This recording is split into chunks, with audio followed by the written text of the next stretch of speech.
ಎಲ್ರಿಗೂ ನಮಸ್ಕಾರ. ಈಗ ನೀವು ಟ್ರೈಲರ್ ನೋಡಿದ್ರಿ. ಆ ಟ್ರೈಲರ್ಲಿ ಸಸ್ಪೆನ್ಸ್ ಥ್ರಿಲ್ಲರೇ ಕಾಣ್ತಾ ಇದೆ. ಇದ್ರ ಮೂಲತಃ ಏನಂದರೆ ಅಥಣಿ. ಅಥಣಿ ಅಂದರೆ ಒಂದು ಹಳ್ಳಿ. ಆ ಹಳ್ಳಿಯಲ್ಲಿ ನಡೆಯುವಂಥ ಘಟನೆಗಳು ಯಾವ ಥರ ನಡೆಯುತ್ತೆ ಅನ್ನೋದು. ಈಗ ಒಬ್ಬ ರೈತ ಯಾವ ಥರ ಕಷ್ಟಪಡ್ತಾನೆ, ಯಾವ ಥರ ಜೀವನ ಫೇಸ್ ಮಾಡ್ತಾನೆ, ಈ ಸಿನಿಮಾದ ಕಥೆ ಅದಾಗಿರುತ್ತೆ.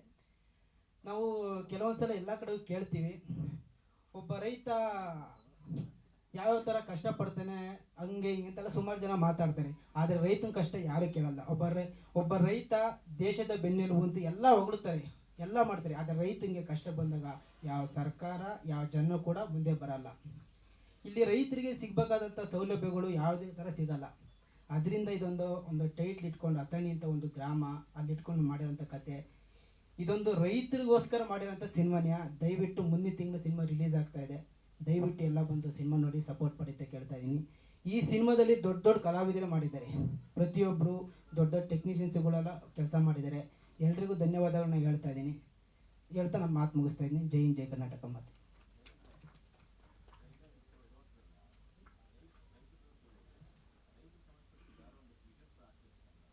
ಸರ್, ಸಿನಿಮಾ ನೋಡಿ ಸರ್, ಗೊತ್ತಾಗುತ್ತೆ. ಹೌದೌದು, ಸಿನಿಮಾದ ಎಲ್ಲ ಇದೆ ಸರ್. ಇದು ಸಸ್ಪೆನ್ಸ್ ಥ್ರಿಲ್ಲರ್ ಸರ್. ಅದಕ್ಕೆ ಸರ್ ಸಿನಿಮಾ ಜನ ಥಿಯೇಟ್ರ್ ಬರಬೇಕು ಅಂತಲೇ ಮಾಡಿರೋದು ಸರ್. ಯಾರು ಜನ ಥಿಯೇಟ್ರ್ ಬರ್ತಾರೆ ಈ ನಡುವೆ ಕನ್ನಡ ಸಿನಿಮಾನ ನೋಡ್ತಾ ಇಲ್ಲ ಸರ್. ಸರ್, ಈ ಸಿನಿಮಾದ ನೋಡಿದ್ಮೇಲೆ ಎಲ್ಲರಿಗೂ ಅರ್ಥ ಆಗುತ್ತಿದೆ ರೈತರ ಸಿನಿಮಾನ ಅಲ್ಲಿ ಬೇರೆ ಸಿನಿಮಾದ ಆರ್ ಸಿನಿಮಾನ ಅಂತ. ಸರ್, ಇದು ಸಸ್ಪೆನ್ಸ್ ಥ್ರಿಲ್ಲರ್, ಆರ್ ಅಲ್ಲ. ಇದು ರೈತರ ಬಗ್ಗೆ, ಮೇನ್ ಸಿನಿಮಾ ರೈತರ ಬಗ್ಗೆ. ನಾವು ಟ್ರೈಲರ್ ಆಗಿ ಇಲ್ಲೂ ನಾವು ಬಿಟ್ಕೊಟ್ಟಿಲ್ಲ. ಯಾಕೆಂದ್ರೆ ಜನ ಥಿಯೇಟ್ರ್ ಬಂದು ನೋಡಿದ್ರೆ ನೀವು ಹೇಳಿದ ಉತ್ತರ ಸಿಗುತ್ತೆ ಸರ್. ಸರ್, ಇದೊಂದು 30 ಡೇಸ್ ಶೂಟ್ ಮಾಡಿದೆ ಸರ್. 30 ಡೇಸ್ 35 ಡೇಸ್ ಆಗಿದೆ ಸರ್. 4 ಸಾಂಗ್ ಇದೆ, 4 ಫೈಟ್ ಇದೆ. ಲೊಕೇಶನ್ ತುಮಕೂರು, ಬೆಂಗಳೂರು, ರಾಮನಗರ, ಹೊನ್ನಾವರ ಈ ಕಡೆ ಎಲ್ಲ ಶೂಟ್ ಮಾಡಿದ್ದೀವಿ. ಮ್ಯೂಸಿಕ್ ಡೈರೆಕ್ಟರ್ ಬಂದ್ಬಿಟ್ಟು ವರ್ಷ ಕಾಗೋಳ ಅಂತ. ಏನು ಸರ್? ಅಥಣಿ ಶೂಟಿಂಗ್ ಮಾಡಿಲ್ಲ ಸರ್. ಅಥಣಿ ಶೂಟಿಂಗ್ ಮಾಡಿಲ್ಲ. ನಾವು ಇಲ್ಲೇ ಎಲ್ಲ ಕಡೆ ಶೂಟ್ ಮಾಡಿದ್ವಿ. ಯಾಕೆಂದರೆ ಅಥಣಿ ಸಿಕ್ಕಾಬಿಟ್ಟೆ ದೂರ ಆಯಿತು ಸರ್, ಅದಕ್ಕೆ ಮಾಡೋಕ್ಕಾಗಿಲ್ಲ ಸರ್. ಅದು ಜನಗಳಿಗೆ ಯಾವ್ದು ಇಷ್ಟ ಆಗುತ್ತೋ ಅದನ್ನ ಕೊಡಬೇಕು. ನಾವು ಶೂಟಿಂಗ್ ಮಾಡೋಕ್ಕಾಗಿಲ್ಲ ಅಂತ ಹೇಳ್ಬಿಟ್ರೆ, ಯಾಕೆಂದರೆ ನಾವು ಅಲ್ಲಿ ಗಂಟೆ ಹೋಗಿ ನಾವು ಮಾಡ್ತಿರೋದು ಒಂದೇನೋ ಸ್ಮಾಲ್ ನಮ್ಮ ರೈತರು ಕಷ್ಟಪಟ್ಟು ಸಿನಿಮಾ ಮಾಡಿದ್ದಾರೆ ಸರ್. ನಾವು ಅಲ್ಲೆಲ್ಲ ಹೋಗಿ ಶೂಟಿಂಗ್ ಮಾಡೋಕ್ಕೆ ಸ್ವಲ್ಪ ತೊಂದರೆ ಆಗುತ್ತೆ, ಅದಕ್ಕೆ ಇಲ್ಲೇ ಮುಗಿಸಿದ್ದೀವಿ ಸರ್. ಎಲ್ಲ ರೈತರಿಗೂ ಸಂಬಂಧಪಟ್ಟ ಮೇಡಮ್. ಅಥಣಿಲಿ ನಾವು ಸಿನಿಮಾದಲ್ಲಿ ಏನು ತೋರಿಸಿದಿನೋ ಅದು ಆ ಕಡೆ ಭಾಗ ಜಾಸ್ತಿ ನಡೀತಾ ಇದೆ. ರಿಯಾಲಿಟಿ ನಾವು ಸಿನಿಮಾದಲ್ಲಿ ತೋರಿಸಿದ್ದೀವಿ ಮೇಡಮ್. ಯಾಕೆಂದರೆ ನಾವು ಪ್ಲಾನ್ ನಮಗೆ ಟೈಟ್ ಇಟ್ಕೊಂಡು ಸಿನಿಮಾ ಮಾಡಿದ್ದೀವಿ. ನಾವು ಅಲ್ಲೇ ಜನ ಅಂತೇಳಿ ಫುಲ್ ಟೋಟಲಿ ಕರ್ನಾಟಕ ಜನಗಳಿಗೆ ರೈತರದ್ದು ಎಲ್ಲ ಕಡೆಗಿದ್ದಾರೆ ಮೇಡಮ್. ಮಂಡ್ಯದಾಗಿಲ್ವಾ ರೈತರು, ಮೈಸೂರಾಗಿಲ್ವಾ, ತುಮಕೂರಾಗಿಲ್ವಾ, ಎಲ್ಲ ಕಡೆಗೂ ರೈತರಿದ್ದಾರೆ. ಹಂಗಂತ ಹೇಳ್ಬಿಟ್ಟು ಯಾವ್ದು ರೈತರು ಅಂತ ಹೇಳ್ತಾ ಇಲ್ವಲ್ಲ. ಈ ಭಾಷೆ ಈ ಸಿನಿಮಾದಾಗ ಇಲ್ಲ ಮೇಡಮ್. ಎಲ್ಲ ಟೋಟಲಿ ಒಂದೇ ಥರ ಇದೆ. ನಾನು ಬರೀ ಅಥಣಿ ಅಂತ ಹೇಳ್ಬಿಟ್ಟು ಅಲ್ಲಿ ಮಾಡಿ, ಯಾಕೆಂದ್ರೆ ಎಲ್ರಿಗೂ ಇಷ್ಟ ಆಗ್ಬೇಕು ಸಿನಿಮಾ. ಎಲ್ಲರೂ ಮಾತ್ರ ನೋಡೋದಲ್ಲ, ಪ್ರತಿಯೊಬ್ಬರಿಗೂ ಇಷ್ಟ. ಯಾಕೆಂದ್ರೆ ರೈತ ಅಂದರೆ ಒಂದೇ ಮೇಡಮ್, ಒಂದೇ ಥರನೇ ಬರೋದು, ಒಂದೇ ಥರ ಅಕ್ಕಿ ಬೆಳೆಯೋದು, ಒಂದೇ ಥರ ರಾಗಿ ಬೆಳೆಯೋದು. ರೈತ ಅಂದರೆ ರೈತನೇ, ಬೇರೆ ಬೇರೆ ಏನಿರಲ್ವಲ್ಲ.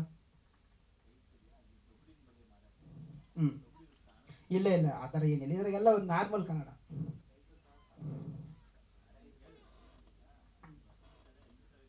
ಗೊತ್ತಾಯ್ತು ಸರ್, ನೀವು ಹೇಳ್ತಿರೋದು ನನಗೆ ಅರ್ಥ ಆಯ್ತು. ಹೌದೌದು, ನಿಜ. ಸಮರ್ಥ ಅವರೇ, ಅವ್ರು ಹೇಳ್ತಾ ಇರೋಂಥದ್ದು ಅಥಣಿ ಅಂತ ನೀವು ಟೈಟಲ್ ಇಟ್ಕೊಂಡ್ಮೇಲೆ ಯಾಕೆ ಆ ಟೈಟಲ್ ಇಟ್ಕೊಂಡಿದ್ದು ಅಥಣಿ ಅಂತ? ಅಥಣಿ ಅಂದ್ರೆ ಇದು ಒಬ್ಬ ರೈತರು ಯಾವ ತರ ಕಷ್ಟಪಡ್ತಿರೋದು. ಎಲ್ಲ ಕಡೆಗೂ ತುಂಬಾ ತೊಂದರೆಗಳಿದೆ, ಆದ್ರೆ ಆ ಭಾಗದಲ್ಲಿ ಜಾಸ್ತಿ ಇದೆ. ಆ ಮುಖಾಂತರ ಆ ಟೈಟಲ್ನ ಚಾಯ್ಸ್ ಮಾಡಿದೆ. ಓಕೆ, ಧನ್ಯವಾದ, ಥ್ಯಾಂಕ್ ಯು. ನಾಯಕನಾಗಿ ಡೈರೆಕ್ಷನ್ ಮಾಡಿದ್ನಿ. ಇವ್ ನಮ್ಮ ಸಿನಿಮಾದ ನಮ್ಮ ಪ್ರೊಡ್ಯೂಸರ್ ಕೂಡ ಒಬ್ಬ ರೈತರು. ನಾನು ಅವ್ರಿಗೆ ಕತೆ ಹೇಳಿದಾಗ ರೈತರ ಬಗ್ಗೆ ಕತೆ ಇದೆ, ನಾನು ಮಾಡ್ತೀನಿ ಅಂತ ಅವ್ರು ಮುಂದೆ ಬಂದು ನಮಗೆ ಸಪೋರ್ಟ್ ಮಾಡಿ ಮಾಡಿಕೊಟ್ಟಿದ್ದಾರೆ.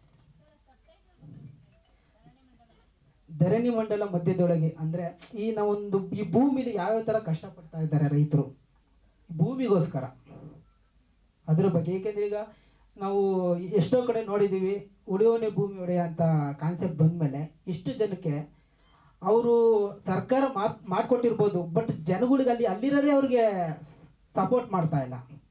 ಅದರಿಂದ ಜನ ತುಂಬ ತೊಂದರೆಯಲ್ಲಿದ್ದಾರೆ. ಅವ್ರಿಗೆ ಇನ್ನೂ ಅದು ಕ್ಲಾರಿಟಿ ಸಿಕ್ಕಿಲ್ಲ ಇಲ್ಲಿವರೆಗೂ. ಅವಾಗ ಹೇಳಿದ್ದಾರೆ ಉಳಿಯೋನೆ ಭೂಮಿ ಒಡೆಯ ಅಂತ. ಆದರೆ ಯಾರಿಗೂ ಇನ್ನೂ ಎಷ್ಟೋ ಜನಗಳಿಗೆ ಅವ್ರ ಜಮೀನುಗಳು ಅವ್ರಿಗೆ ಸಿಕ್ಕಿಲ್ಲ. ಆ ಕಾನ್ಸೆಪ್ಟ್ ಇಟ್ಕೊಂಡು ಈ ಸಿನಿಮಾ ಮಾಡಿದ್ದೀನಿ. ಇದೆ ಸರ್ ಸ್ವಲ್ಪ.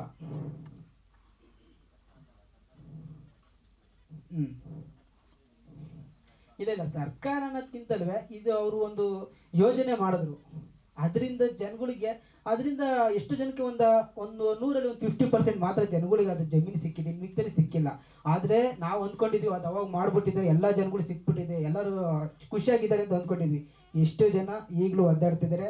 ಎಕ್ಸಾಂಪಲ್ ನಾನು ಕೂಡ ಒದ್ದಾಡ್ತಾ ಇದ್ದೀನಿ ಸಿನಿಮಾದಲ್ಲಿ ನಮ್ಮ ಜಮೀನಿಗೋಸ್ಕರ ನಾನು ಕೂಡ ಒದ್ದಾಡ್ತಾ ಇದ್ದೀನಿ. ಯಾಕೆಂದರೆ ಅವಾಗ ಮಾಡಿರೋ ತಪ್ಪುಗಳು ನಮ್ಮಿನ್ನೂ ಸರಿ ಮಾಡ್ಕೊಳಕ್ಕಾಗಿಲ್ಲ. ಯಾವ್ದಾರ ಹೇಳ್ಬೇಕು, ನನಗೂ ಸ್ವಲ್ಪ ಪ್ರಾಬ್ಲಮ್ ಇದೆ ಸರ್. ನಮ್ಮದು ತುಮಕೂರು ದಾವಣದೋಸಳ್ಳಿ ಅಂತ. ನಮ್ಮದು 4 ಎಕರೆ ಇದೆ.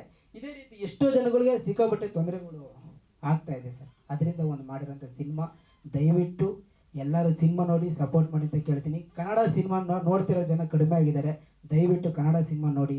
ಬೇರೆ ಭಾಷೆನ ನೋಡೋದಕ್ಕಿಂತ ನಮ್ಮ ಕನ್ನಡದನ್ನು ಬೆಳೆಸಿದ್ರೆ ಮುಂದೆ ಒಳ್ಳೊಳ್ಳೆ ಸಿನಿಮಾಗಳು ಮಾಡ್ತೀವಿ ಅಂತ ಹೇಳ್ತೀವಿ ಸರ್.